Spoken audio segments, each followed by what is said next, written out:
Welcome one and all to the Cine Geeks podcast where movies, TV, and all things geek collide. I'm Roy, still joined by my co-host Angela. Hello!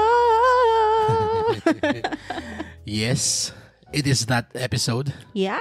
It is that episode where we will be talking about one of the most anticipated films of the year. I would say, hindi lang siguro of the year. Of the past 20 years or 15, I guess. Since lumabas to. Especially sa mga theater heads. Yes. And that is, of course, Wicked. Directed by John M. Chu, based on a 2003 Broadway smash hit by Steven Schwartz and Winnie Holtzman.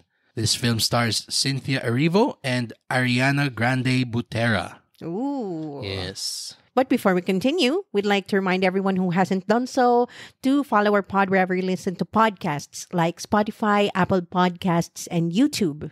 And don't forget to follow us on Instagram, TikTok, Facebook, Threads, Letterboxd, X, and Blue Sky, so you can join in on the fun. Also visit our website, www.cinegeekspod.com, for the latest in movie, TV, news, and reviews. All right. And also, please send us your questions, suggestions, and feedback to our email address, cinegeekspod@gmail.com. And by the way, please join us on our Facebook group called Cinegeeks PHHQ. There, you can interact with us and with your fellow Cinegeeks as well. Okay. Eto na. All right. Hit the lights, cue the music, and let's talk about Wicked.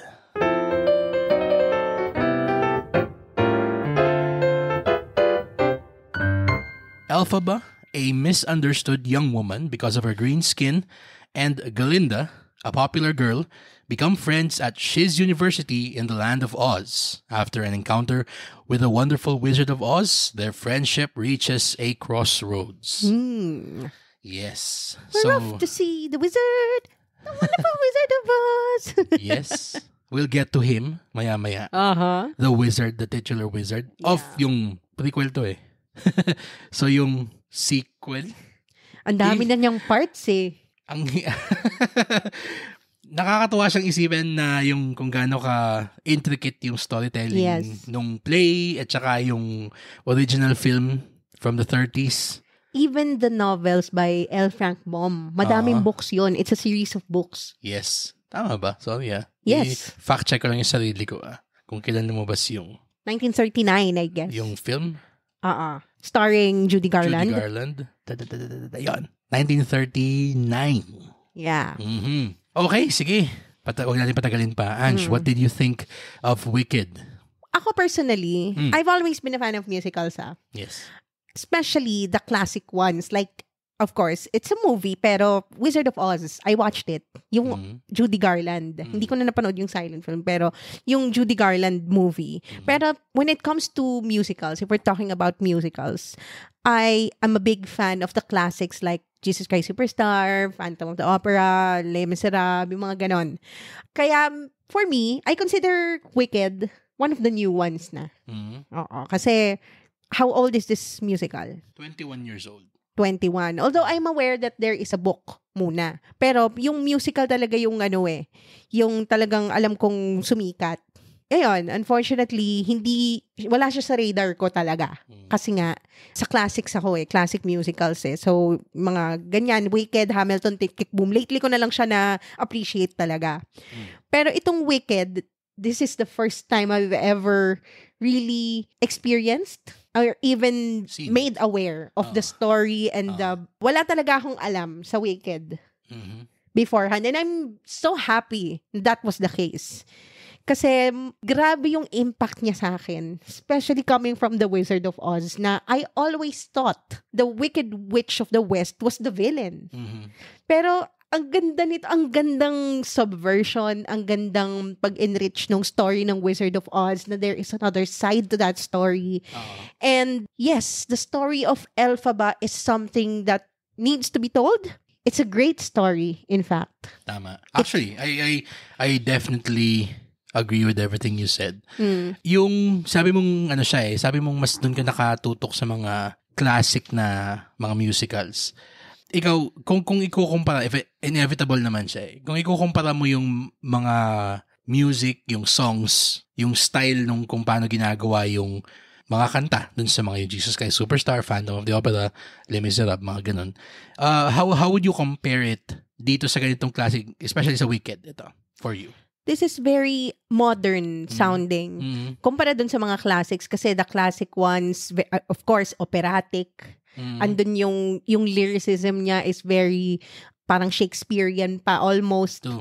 Pero this time, parang this is the lingua franca of the current generation. Meaning parang it speaks the language of the millennials, of the younger generation. Hindi na siya yung parang antiquated or how should I say it? Parang masyadong matalinghaga. Yes. Ganon. Definitely. Kasi ganon yung Les Miserables.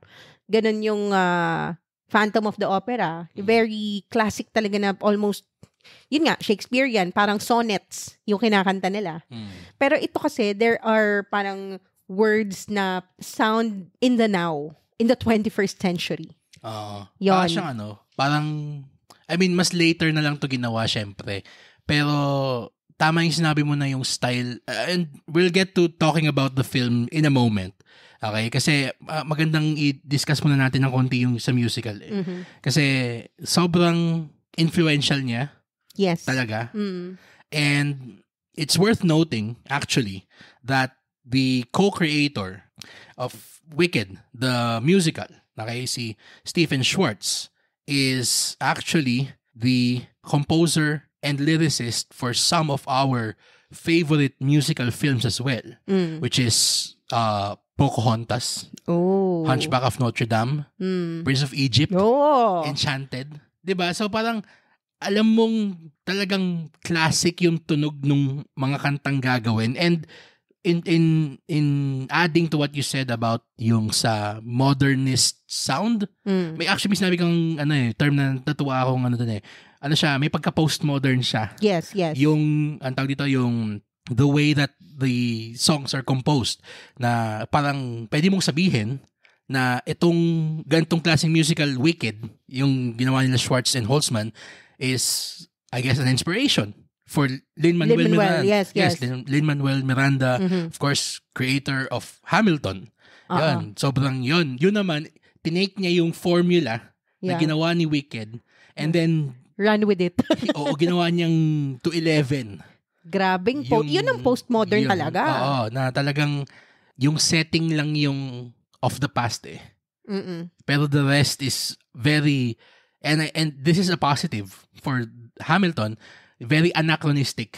Yes. Yung pagkakagawa nung exactly. Nung music, nung words. 'Di ba? Makita mo yun, naalala mo yun sa yung The Room Where It Happened. Oo. 'Di ba? Yung ganun, or yung I'm not giving my not shot. Giving away my shot, yung ganun, or kahit yung kanta ni King George. You'll be back. LSS ako dun Pero, ayun nga, going back naman. Pero, sige, ayun.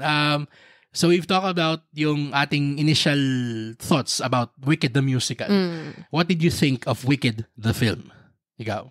Wicked the film is ripe na for the creation of the movie. Adaptation, yes. The adaptation because of the success of the musical. Which is why it's good nga that we talked about the musical first. Kasi ito naman yung nag-pave ng way for it to become a film that we are discussing right now. So, Wicked the film is the perfect adaptation of a musical, if I do say so myself. Kasi it captured the essence of the musical, but it still made it so cinematic that a movie goers or the people who will go into this IP for the first time without even without seeing the musical first like me, I haven't seen the musical. Pero alam mo yon, it just transports you to that world. And I don't mind the pacing. It is a long movie. Yes. Much like musicals, because musicals are long. Diba? Pero yun nga it's the perfect adaptation of a musical play. Na transported into the silver screen for moviegoers to experience and enjoy. Ang galing ng pagkakagawa niya visually, yung pagkakasunod-sunod and pagkaka-pace ng mga songs, and without of course sacrificing the attention span of the younger ones kasi it's a long movie. Yes. It's quite expected na parang you will lose the crowd kapag sobrang haba ng movie, but it did not. I can see a lot of young audience members na talagang captured sila all throughout. Pero ikaw, what about you? What did you think naman? Yes, I definitely agree na sobra niyang one of the best film adaptations of a musical ever. Actually, ito, bago tayo nag-start mag-record, tinitignan ko na yung mga yung may listahan ako ditong binuksan sa IndieWire na list of the best movie musicals. Okay? Not necessarily parang adapted from a play. May mga iba dito na talagang movie musical na siya. Oo. Pero if I may invoke or siguro attract people saying blasphemy, pwede ko siyang ihilera dun sa unang West Side Story na ganong kagandang adaptation siya. Hindi yung kay Spielberg yung kina Robert Wise pa. Yes. Yung 1961. Ganon siya kaganda na adaptation. It's a miracle na the play has survived for this long, having such a very cinematic scope.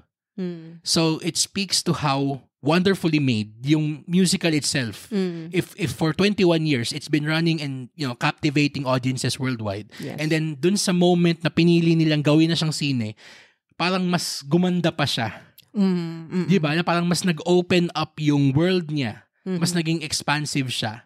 Kasi may mga musical na pwede nating sabihin, ayoko naman sabihin one note.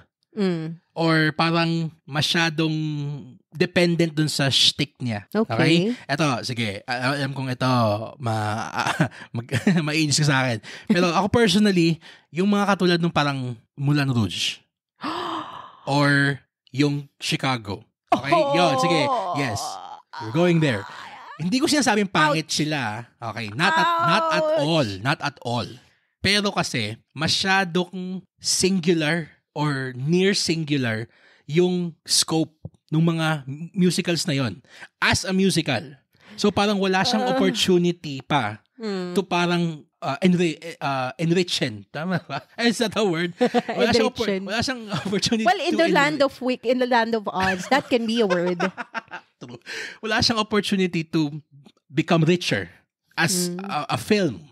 Kumbaga, kasi parang ang nangyayari na doon, they're basically translating the musical as it is to film. Kumbaga, may mga iba nga na parang nagiging bit niya na yung parang mechanics nung sa stage. Tinatranslate niya dun sa sine. Yon. Pero Sige, go. Kasi yung comparison mo is... Sorry, fighting words ba? Hindi naman. Yung comparison mo lang kasi ng musicals like Chicago and Moulin Rouge is parang hindi siya, parang apples and oranges for me. Kasi, of course, we all know Wicked is already a spin-off from the original story of The Wizard of Oz. Pero wait lang. Sige, go. Grabe, musical debates na ba to? Pero kasi, musical fights. Marami na kasing IP na pwedeng ipag-expandan ng Wicked. There are books. There is the musical, of course. And there are other movies na pwede pang paghugutan ng lore nitong Wicked. Which is why the world is expansive already. Even before they made the movie. But Chicago is a standalone. Wala siyang ibang mga properties, wala siyang books, wala siyang past movies of past decades pa. Walang ganun. Ito sa akin I am not dissing yung mga ganung yung mga musical na yun. Not at all. What I mean to say is para siyang para siyang mas yung Les Miserables nung kina Hugh Jackman. Na ito, if some of you listening are old enough to remember, kasi merong binibenta dati sa parang yung mga Astrovision, Astroplus na VHS nung pag-shoot nung play. Parang yung kung paano sa Hamilton sa Disney Plus, parang gano'n. Na ang set lang niya ng Les Miserables is basically yung blockade. Yung ginawa nilang mga upu-upuan lamesa doon sa may cafe nila. Yung kung saan nila kananta yung yung one Hindi, ano man. One day. Hindi, yung ano, You this do is you the hear song. the people sing? Yun. Doon nila yun sa part na yun. Yun yung parang centerpiece niyang set. Kumbaga, halimbawa, ito, alam ko tama na ito, naalala ko to. Yung Lion, the Witch, and the Wardrobe, nung stage siya ni Trumpets, more than 20 years ago pa, sa Meralco Theater, wow. Ang kanyang set, basically, is the wardrobe in the middle. And then kapag pumasok ka sila dun sa Narnia, gigilid siya bigla. Yon, ganon. Yun yung sinasabi ko. Na parang, yung mga, katulad kasi ng Moulin Rouge, na parang, it's basically the theater. Yung kung saan yung burlesque theater niya. Or kung sa Chicago, it's just alternating between the prison and the courtroom. Yon, dun majority ng kwento niya eh. Dito sinasabi ko na parang, mas more siyang parang Les Miserables nila Hugh Jackman kasi na-translate siya well into film. Nag-widen yung world niya, kumbaga. Na parang naging fully fleshed out and lived in yung mundo. Parang like yung kina Eddie Redmayne na dati, kasi pag pinapanood mo yon, ini-imagine mo lang na pag mag-iiba ng lugar. Kasi magiging background lang ganon. Yes. Diba? So parang hindi siya parang stage set. Yon. I guess that's it. Sorry, yung haba nila. Yun, ang haba ng inikot ko, yun na yung gusto ko sabihin. Or, example, parang sa Miss Saigon. Okay. Na the helicopter is ever present there. Okay. Yung ganong set. Yung the way this was translated into film, it's perfect for film talaga. I think the entire concept of Oz naman talaga is mas talagang appropriate for film than stage eh. Well, true, I guess. Kasi talagang, alam mo yon, when you are in Oz, when you're in Munchkinland, and when you're in Emerald City, magkaiba talaga yung aesthetic ng iba't ibang lugar na yon. So, I think this is, major props to production design of the film kasi grabe yung work and detail that was given lovingly to the set of this film. Talagang ramdam mo na you are transported to a different world every time mag-iiba yung setting niya. And, when mas focused kay Glinda yung scene, the composition of the set, of the production is so well made and so pleasing to the eyes. I mean, grabe talaga. Sige, yun. We're gonna start getting down to brass tacks, talking about the nitty-gritty of the film, starting with that, production design. Kasi ito, sabihin na natin na, spoiler alert, everything about this film screams award-winning talaga. Yes, talagang so, excellence. Sinimulan mo yung doon sa production design. It's the production designer si Nathan Crowley, Academy Award winner. Winner already. Kung hindi ako nagkakamali, let me correct myself. He is a multiple-time, 6-time Academy Award nominee. Okay. Pero ang gaganda ng mga, Pero tingnan mo naman yung mga, kung saan siya nominated for production design. The Prestige, The Dark Knight. Oh my God! He is Nolan's resident. Kaya pala, habang pinapanood natin itong scene ito, oh my God, I can feel na I love this film. I just don't know why I love it. Pero coming from those movie na very monochromatic na Nolan signature production set na very toned down, very subdued, and neutral colors, di ba? Ito, biglang sobrang nagpa-pop. Grabe yung colors, grabe yung almost like Barbie.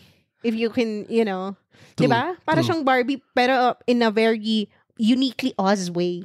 True. Kaya pala, confession, nung sinisimulan natin panoorin tong Wicked, actually, I didn't actually care for it so much. Same. Kasi nga para siyang, it's been 20 years. Tapos nung dumaan yung musical dito sa atin nung sa Soler, parang, hindi naman sumagi sa utak. I mean, naalala ko ng ilang beses ka na saan, papapanoodin ba natin to? Gusto mo ba manood? Parang kung, okay lang, sige. Tapos natapos na, meron pa ba nung Wicked? Tapos, wala na. Okay. Sad. Hindi tayo masyado invested. Hindi tayo invested, hindi tayo excited for it. Pero nung habang nag-progress yung scene, para siyang mas more na parang, okay, I'm starting to understand the hype behind not just this film, pero the musical itself. Talaga. So yun, nagsimula tayo sa production design, 6-time, magiging 7 yan. Yes, 7-time definitely. Academy Award nominee Nathan Crowley. Magmamaktol ako pag di siya na-nominate. Baka dito pa siya manalo. Talaga? Grabe yung production design. Sino ba ang natin? Ang ating frontrunner for the year? Dune? Sorry. As much as I love Dune, Wicked, na ang panalo dito for production design. They win it. And can we move on to the next one na sobrang grabing award-winning din sa excellence? Sino siya? Go. Costume design. Yes. Costume design, makeup and hairstyling. Grabe talaga eh. Sobrang, alam mo, para siyang almost like Wonka. True. Ganon. True. Actually, para sa akin nga, parang napaka-underrated ng Wonka eh. Yep. Costume by this film by Academy Award nominee Paul Tazewell for West Side Story ni Spielberg. At hindi lang yun, may nakita pa ako dito isa. Siya ang costume designer ng Hamilton. Wow! Finish na. Oo. Finish Grabe yung powerhouse team ni John M. Chu, no? At Talagang sige, he pulled all the best people. Sige, let's talk about him. Let's talk about director John M. Chu. May pinapanood ka sa akin kanina na video sa Vanity Fair ba yun? Yung The Job interview? Or Wall Street Journal? I'm not sure. Sige, i-double check mo. I've been watching a lot. Basta, yun. Ngayon, yung kanyang filmography, okay? That shall we say, ayoko namang sabihin na doesn't really inspire confidence. Pero kasi, parang step up to. For our generation, it's a very life-changing film for some. Kasi alam ko marami ako mga kaibigan ng college na talagang nung lumabas to, sambang-samba talaga sila. Talagang araw-araw, biglang makita mo, magkikripwalk na lang kasi biglang pinapalabas yung step up to. WSJ, sorry. Wall Street Journal, yeah. Tapos, siya yung director ng G.I. Joe, Retaliation. Yes. Okay, sure. Pero, nung nag-Now You See Me siya, parang siya medyo, two, hindi yung una, two. Yung mas, ayokong mabigyan masyado ng madaming praise yung sining yun kasi it's not really a good film. It's okay. It was okay, Pero, may memorable sequence siya na sobrang magical ng pagkakagawa. Naalala mo yung pinapadaan nila yung card ng code dun sa may parang safe sa China. I really don't remember that movie. Sila. yung ano siya sa parang lugar na puti. Tapos yung parang sinasleight of hand nila yung parang card-like na parang chip. Lagi nasa Facebook yun, nasa Reels yun eh. Makikita ko na yun. May Reels na ba nung panahon na yun? Hindi. Ngayon, nasa Reels siya. Okay. Sige, wait. Tiyan ko sa'yo Yan, nalala mo na. Parang nalala. Yan. No, okay, sige yan. Okay, so nakita na ni Ange yung sinasabi kong sequence na Now You See Me Too. Magaling siyang mag-compose ng scenes na sobrang may kinetic excitement. Tsaka yung merong optical kilite. Yon, oo. Na talagang parang, basta ang galing niya dun sa ganung klase na, yun, I mean, sige, we'll run with that term. Optically nakakakilite siya, talaga. Kasi ang dami dito sa Wicked din. Sobrang visually intriguing ng kanyang camera work. Oo. 'Di ba? Grabe yung lente niya talaga, direction unique. Niya. Oo. Yan, yung way niyang pag-visualize nung parang what everyone is going to do to make that vision happen. Yan alam niya yung singular yung vision niya Kaya parang yung kung titignan mo yung filmography niya, well, I mean, with the exception of Crazy Rich Asians. Kasi, sobrang special nun Pero actually he managed to actually make that almost fantastical. So parang may sequence see. Na na parang may pagka-Oz, parang nandun na yung hint. Parang parang yung One Short Day. Hindi. Diba? Not quite not that. Okay. Pero as in, talagang if you care to see that movie, grabe. Maganda din 'yun. Yes, definitely go see that. Pero yun nga, as a director of films na grabe yung kinetic energy, especially since yung mga earlier niya, yung mga step up, puro sayaw. So alam mong talagang ipoposisyon niya yung camera dun sa pagkuha ng movement, nung elegance ng paggalaw nung mga actors niya. So alam mo, I can actually compare him. He is Chad Stahelski to dance. Yes. Kung ano si Stahelski sa action, tama. Ganun yung napaka-sure-handed vision niya. True, that is true. Diba? Grab. Nga, no? Snappy and may groove pa din. Groovy and napaka-energetic without being too much. Pero it's not overwhelming you with so much camera movement. So movement. Yes. Kasi may mga parts dito na parang yung mga smaller dance movements, I would say in a musical like this, yung parang naglalakad sila. Yung sa yung What's This Feeling ba yun? Yung pangalan yan? Tama ba? Yung basta yung naglalakad sila lahat dun sa Shiz University. Yeah. Tapos yung meron silang parang Yung classmates ni Glinda. may head tilt silang ganon. Na habang nagdadali shot na paatras yung camera. Yung mga ganong sayaw parang in another director's hand, it wouldn't feel kinetic. It wouldn't feel exciting. Pero yun sabi mo kanina, optically nakakakiliti siya. Panoorin na yung kuhang-kuha niya yung sayaw Even the dances in the background, meron siyang mga parang physical gags na ginagawa sa background na nakaka-capture mo pa rin kahit nasa lang sila. Oo. And working in tandem, of course, with cinematographer Alice Brooks. Yung pinababad, yun nga tama, ang ganda na sabi mo, thank you, yung parang si Chad Stahelski for musicals or dance movies. Kasi kung sa action, ayaw natin yung ang daming cut. Tsaka alam mong daya. Oo, dinadaya. Alam mo dito, na talagang these are professional dancers in their element. Or at least the actors were trained to dance. Oo. Talaga. Kasi ang daming mga wide shot na hindi mo madadaya na double yon. Yung isa sa mga pinaka-favorite ko na mga dance sequence dito, yung sa Ozdust. Yung pagdating nila dun sa club. Tapos yung parang dancing in concert silang lahat sabay-sabay. Bago dumating si Elphaba. Ganda.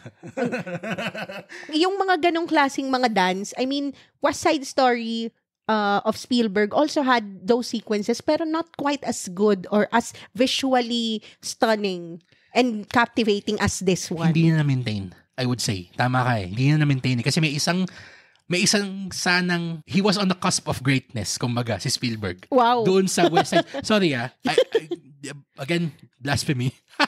I mean, Spielberg loves musicals, pero he has different strengths. Iba yung mata niya Iba yung mata niya Yung mata niya kasi mas more, ayoko sabihin na parang mas old man na mabagal. Ganon. Para talagang sweeping na hindi kinetic masyado.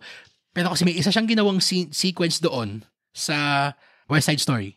Doon sa In America. Yan. Ando na sana Yung parang dance-off doon sa gym? Hindi sa gym, yung dance-off sa streets. Oo.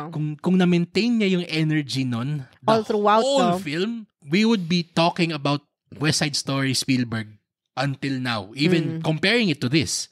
Pero yun nga para siyang nabigyan lang tayo ng taste dun of what could have been. Na paano sana, sige, revisionist history, paano sana kung yung West Side Story ni Spielberg, nag-executive produce na lang siya, tapos si John Chu ang nag-direct. Which is funny because dun nga sa pinanood nating video of John M. Chu, basically telling the story of how he directed Wicked, sinabi niya doon na mentor niya si Steven Spielberg and they connected on their mutual love for musicals. Exactly. Pero ayun, going back nga, the film, I guess, props din should go to the choreographers. True. And the backup dancers, yung chorus. Kasi sa kanila din nakadepende yung energy Yes. 'Di ba? Na-sustain din nila and they matched the strong leads. Kasi, I mean, we are eventually gonna go to them. Pero, grabe. This is gonna be so worth it talaga. We just really have to give each of these important elements of this film their due.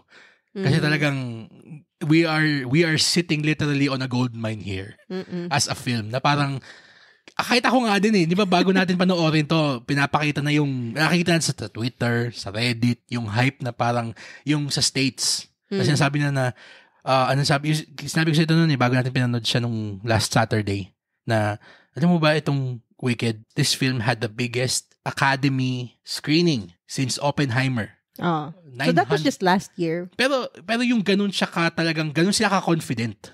And yung response niya after, parang unanimous acclaim. Talaga.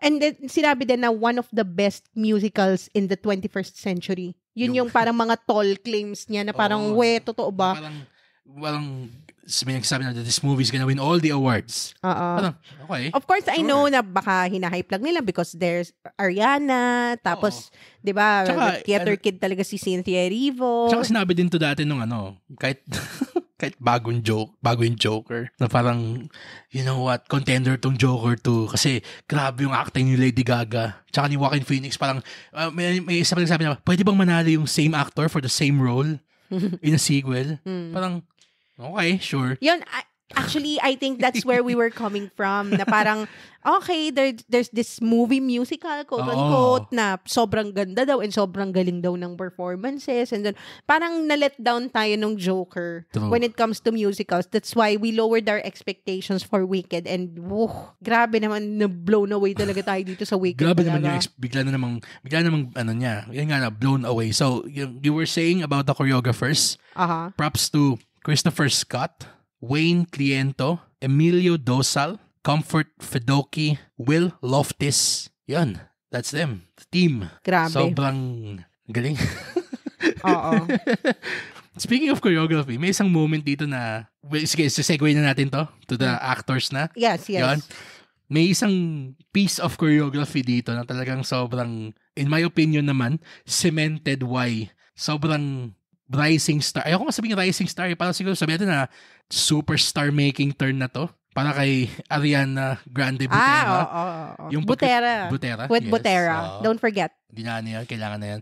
After nung popular na song, or yung ending nung song na popular. Yan. Na, yung la la la. Diba? Na parang, iniisip ko since Saturday nung una natin napanood ko, ano yung parang, hindi man ginagaya, pero parang ano yung napanood na natin in the past that evoked that same feeling na parang, wow.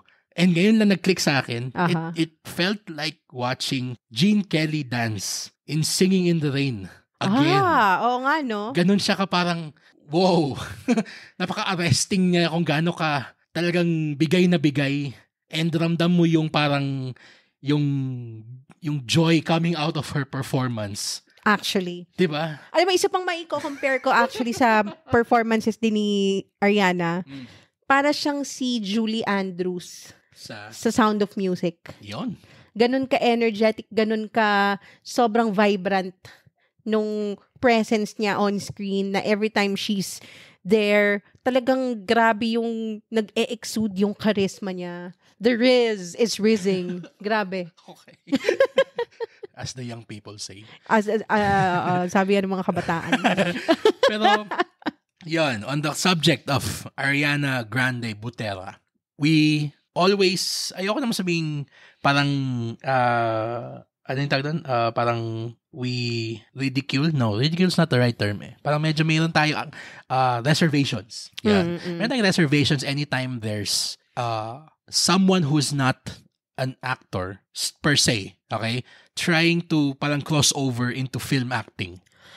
Well, especially yung mga singers. May mga nag-prove sa atin wrong recently. Or sila Lady Gaga, yung ganon. Barbra Streisand. Yung yung mga magagaling. Julie Andrews. Pero kasi sila na yung... Regine Velasquez. Sarah Geronimo. Ang dami kong example na may bibigay. I mean, the last one is debatable. Pero... Grabe siya. Hindi, pero kasi ito. Sige, Ariana Grande. Butera. Ariana Grande Butera. We know her more as a pop star. Yes. Okay? Mas more siyang... Parang mai-relate mo siya more to just, pop songs. Not to, and I'm sorry if this is personal, this does not parang represent what Ange thinks. Ako sa akin, I would think na parang her being a pop star sort of makes her work, ayoko sabing disposable, pero parang forgettable. Yun. Dahil pop star, parang if you're on the number one song this week, next week, iba na yan. Okay? I mean, that's understandable. Yun. But, on the other side naman, on the flip side, I think it's fair din naman to recognize na meron din naman siyang acting body of work. Like, pero hindi serious acting jobs. True. Like, katulad ng mga ginagawa na Lady Gaga as of late. Pero, I mean, Ariana Grande always was an actress before she became a pop star. That's true, I guess. Pero, mas more sitcom-y siya kasi she was a child star. Diba? Nickelodeon, Sam and Cat, Victorious. And, ano din nagustuhan ko din yung mga skits niya sa SNL eh. So, I always knew na talagang meron siyang potential to be a great comedic actress. Yun na nga eh. Sobrang konti lang yung nakakita nun eh. True. Hindi siya mainstream. Although sabihin na yung mga bilanggit mo mga show, yung Nickelodeon, ganon, or SNL. Especially sa the rest of the world. Okay? Hindi siya, you wouldn't consider it mainstream. Not unless may cable ka. or two, dialed in ka sa pop culture ng Amerika talaga to the max. Yeah. At alam mo yung SNL. Or yung mga Salmon Cat. Yung mga samin, yung may cable ka nung bata ka. Which is not a luxury that everybody has. True. Yung before. Okay? Ngayon, wow, what a revelation. Yes. Dito. Grabe. Yay. Kahit ako shook din ako. Give her the awards now. I already knew she was funny, but damn, girl. Talagang grabe. Para siyang maiko-compare ko sa star-making turn ni Jennifer Hudson sa Dreamgirls. Yeah. Did we talk about that before we watched it nung Sabado? Na parang, alam ko meron tayong nabanggit dun na ano tawag dito yung, what you call that? Meron na namang musical. Tapos, yung hindi naman yung pinaka quote-unquote sikat na part nung musical film na yon is a supporting role. Kasi si Jennifer Hudson was from American Idol. Yung so to speak. Sikat, I'm using it in a relative term. Relative way. Yon. Pero, hindi mo ini-expect na siya pala yung magdadala, yung mag-carry ng sine on her shoulders. Kasi dun sa Dreamgirls, mas mo in-expect mo si Eddie Murphy. Si Beyonce. Saka si Beyonce. Kasi yon. Talagang ano na yun Kaya nila ginawa yun. They made that movie for Beyonce talaga. So dito, ang pwede mong sabihin na yung Beyonce dito, si Cynthia Erivo. We'll get to her in a moment kung bakit ganun yung feeling ko. Pero kasi, since this is part 1 of a complete story, mas binigyan nila ng shine muna si Galinda. With a G. With a G. The G is silent. Yan. Mas kwento ni Galinda to muna Kasi I feel na part 2 is gonna be more Elphaba's story. Talaga. Well, I wouldn't know. Our listeners who have seen the musicals, listeners, I think, would know. Would you know? Pero yun yung What sa do you akin, know? Yun yung sa akin ng ano ko, na kaya binigyan nila ng talagang chance to really shine so bright. Si Ariana is because yun nga, part 2 will be more Elphaba-centric. And boy, does she run away with that spotlight dito sa part 1. Talaga. Talagang she made the role her own. Kahit na ang dami ng naging Glinda in the past. Parang, this is uniquely Ariana. Talaga. Grabe yung comedic timing niya. Grabe yung delivery. Alam mo yung, nakakatawa kasi sikat na siya She's a pop star. Pero parang, for all intents and purposes, she's a pop superstar. Yes. Pero parang, is it possible for a pop superstar to now become a film superstar din? Yung parang, nagiging sobrang another prong has entered or has presented. Diba na parang, grabe yung nadagdagan na naman ng Infinity Stone. Grabe. Yung gauntlet niya. Parang ganon. Insanely talented vocalist. Oo. Tapos add to that, an insanely talented actress. Grabe. She's gonna win. Ako sa akin. Talaga. Wow, bold na yan Bold prediction. Bold kasi prediction. Yung isang contender naman for that, yung si Isabella Rossellini naman. For Conclave. I'll be releasing yung written review namin for that. Basically telling why she's not going to win. Well, my other supporting actress nominee would be Margaret Qualley. Okay, now we have a fight. Pero between her and Ariana. Ariana. Sorry, Ariana pa rin ako. Mas, iba no? Iba yung grabe. Electric siya. Grabe. Kung paano in-own ni Ariana DeBose yung West Side Story. Ganun yung level ng talagang pag take over ni Ariana. Pag-carry niya ng movie, no? Oo, talaga. But then, don't ever say that for Cynthia kasi grabe din yung performance ni Cynthia Erivo dito. Pero sige, yun. Now we're gonna go to Cynthia Erivo. And the reason why we want to save, of course, the best part of the film for last. Okay, even if we say na parang medyo she's taking a backseat here, iba pa rin yung pag kumakanta siya. Grabe. Alam mo, I never imagined somebody outshining Ariana vocally. Yes. Kasi Ariana is, 4 octaves na singer with the whistle register. Sobrang grabe yung range ng boses niya. And she can practically sing anything right now, 'di ba? Madami din siyang influences. I mean, she has soul in her music, she has pop, she has R&B, rap, all that. Sobrang prolific na niya as a singer. Who can best her? and who can outshine her or parang at least be at par with her vocally. Kasi wala pa akong nakitang pop star na ka-level niya. And here comes Cynthia Erivo. Grabe. Talagang she held her own and surpassed all expectations. She defied gravity.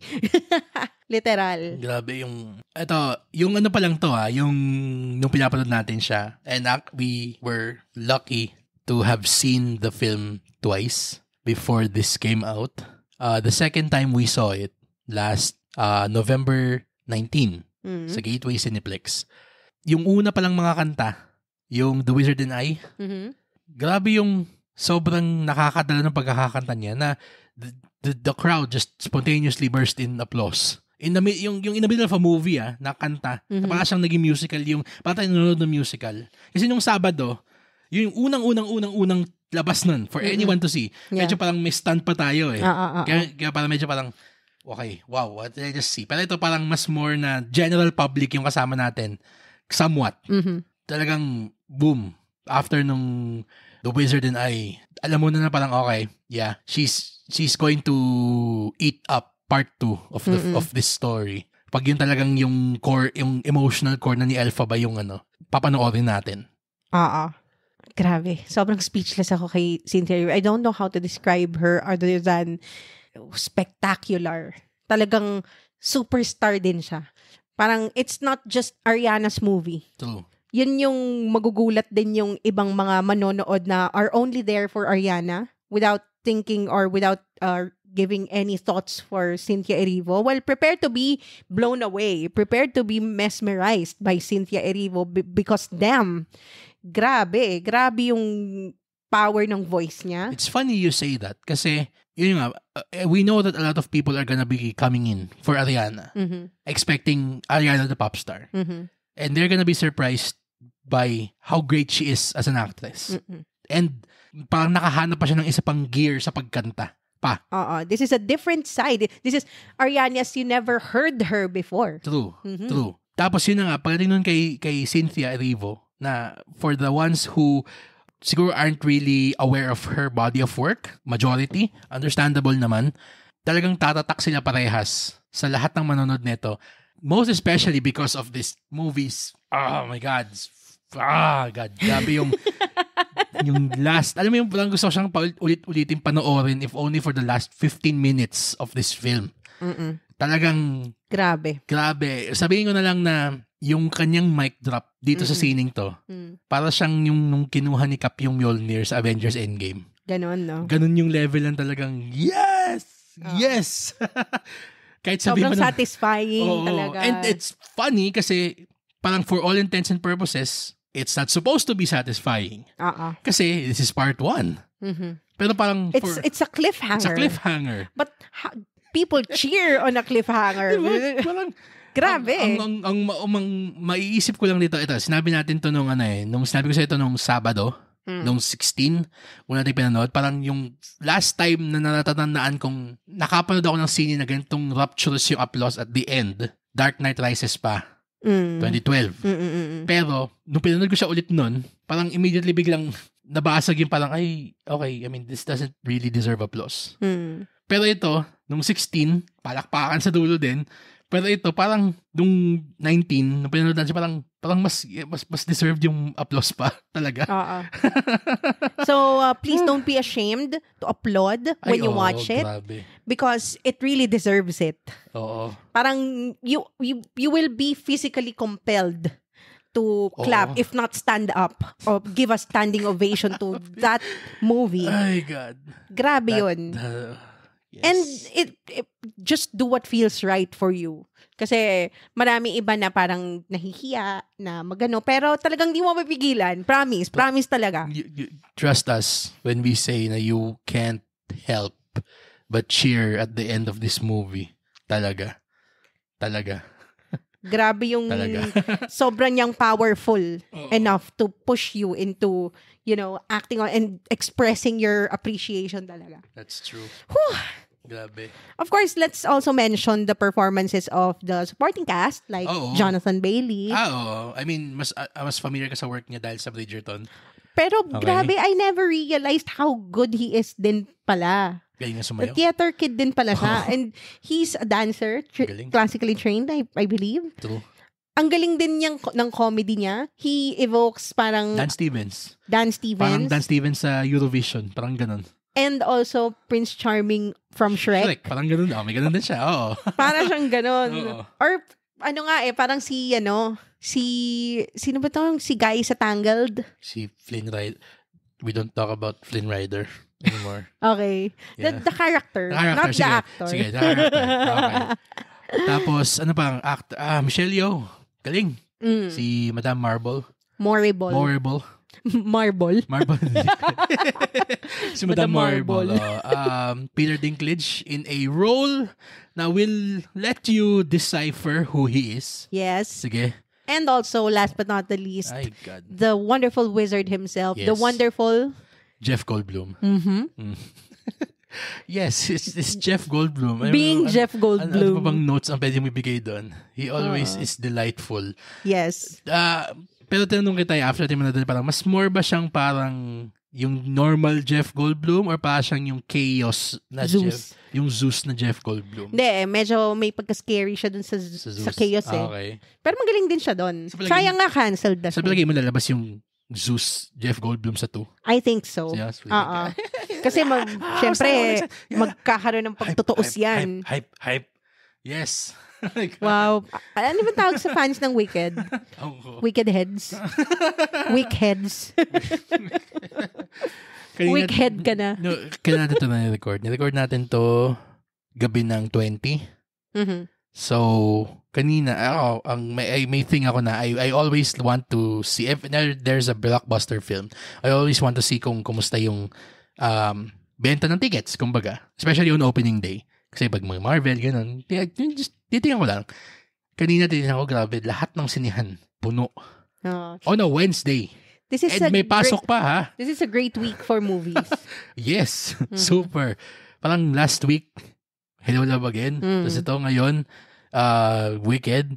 Tapos next week, Gladiator! Yay! Next week na ba? Next week nabawi yung nabawi yung Yung initial date na dapat sa December pa? Hindi mo yung nabawi yung, kasi we've had a slew of misfires for the past few months. Kumbaga na parang, God, ito na naman, parang paulit-ulit yung mga cookie cutter ng mga sine. Mga sequelitis. Oh, pero ngayon lumalabas na yung parang, yes, here are the good films. Yes, magpapasko na nga. Maganda na mga sine. We eating good. Yes. So, yeah. Anything to add? I think we've already said, grabe bumula na yung bibig natin. This is longer than our usual episode. Ngayon lang tayo ulit nag 1 hour since Deadpool. Yeah. Pero sobrang well-deserved naman. Well-deserved din. I don't think we can talk about it enough. Kasi we are already scheduled for a third viewing. And the fourth?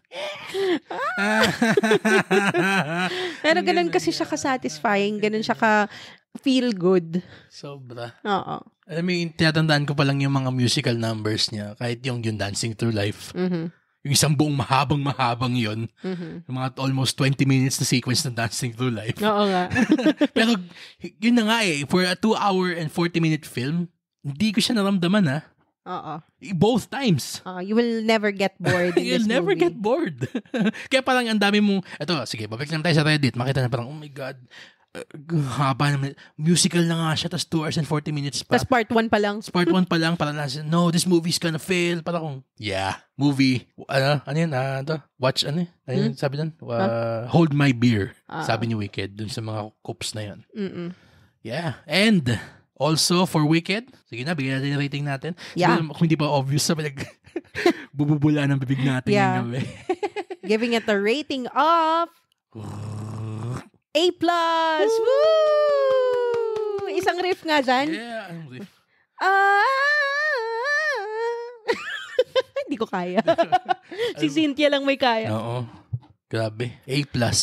Yeah. Talaga. And, meron nang naka-knock off sa Perch ni Dune Part 2. Sa Best Picture? For Best Picture sa akin. Wow! Hindi ako magugulat kung manalo to. Yung mga nagsasabing Anora yung frontrunner. go rethink your life. Walang sinabi tong Anora dito sa scene na to. This deserves every award next year. Promise. Mhm.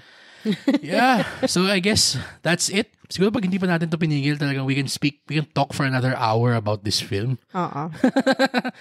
Kung gusto nyo makanilig ng 2 oras na podcast, sabihin nyo sa comments. Magawa tayong Patreon version nito. Whoa! 2 3-hour long podcast. Yeah, so I guess that's it for our episode talking about Wicked. If you've seen the film, please share with us what you thought about it. We would love to hear from you. Comment it on our social media accounts or down below on our Spotify episode page and on the YouTube episode page. And don't forget to set your players to automatically download our new episodes so you don't miss out on our fun Sinigi conversations. By the way, to our new slew of followers, Welcome to the podcast. Yeah, and Yes. while you're at it, please give us a 5-star rating on Spotify and Apple Podcasts if you had fun or learned something new during this episode. And as always, the studio and distributor of the film weren't given any creative control or editorial approval of this episode. They are hearing our review for the first time, same as you are. A huge thank you to Universal Pictures, SM Cinema, and Gateway Cineplex 18 for inviting us to see the film twice. Wow, before it even came out. Yay! Thank you so much. We're watching it for a third, a fourth, a fifth time. Yes, unlimited. Tapos pag Unlimited. Paglabas sa Blu-ray, unlimited na din yan. Yeah. The viewings are unlimited. Ay, nako. Sige na, tama na to. Baka mga 2 hours podcast na to. Oo nga. For my co-host Angela, this has been Roy. Thank you for listening to the Cine Geeks podcast, where movies, TV, and all things geek collide.